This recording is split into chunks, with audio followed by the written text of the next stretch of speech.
Prepare sewing your belt by joining the two pieces. This is the time where you can check the length of your belt. So fold it over and put it around your waist. And if you like to shorten it, just shorten it at the unsewn sides, equally on both sides. If you have adjusted the length of your belt, or if you have kept it as it was, you now have to pin one end shut and all along the long side. The right side will be inside, so you're looking at the wrong side of your fabric.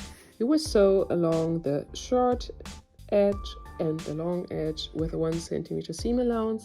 The other end stays unsewn, so you can turn it inside out afterwards.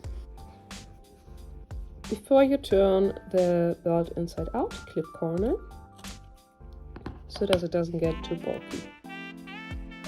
After turning your belt inside out, you nicely form the edges, and afterwards you will give it a good press so that you have a nice seam edge here. Press the seam allowance on the open end to the inside, so 1 centimeter to the inside, and pin in place, so you can close it when you top stitch all around the belt in a second. Your belt is now finished, and if you like to, and if you planned this for your jacket, for your ZOE, you can now go switch to creating the belt loops.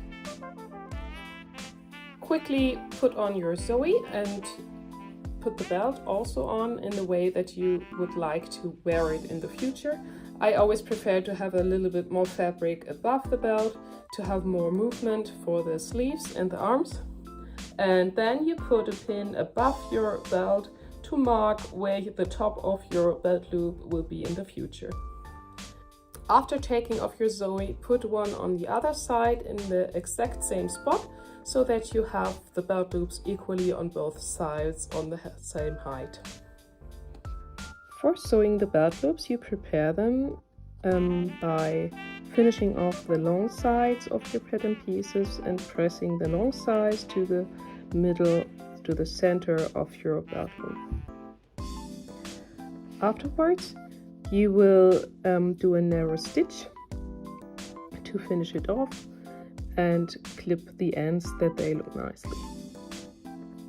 For adding the belt loop to your jacket, you will take the section where you have pinned your side seam to mark where you want your belt loop. Then you fold over 1/2 centimeter to the back side of your belt loop. It places right underneath the pin, centered on the side seam. You can now remove the pin marking where to place it, and then you will sew with a narrow stitch, with an edge stitch, you will sew the top of the belt loop to your jacket, and you will place a stitch like 1/2 centimeter from the edge underneath the first stitching line. This is what it looks like after sewing, and you do the same for the bottom of your belt loop. You make sure that it's lying flat on your side seam, then you fold in 1/2 centimeter and you pin it exactly centered on your side seam to sew it to the side seam in the same manner as you did with the top.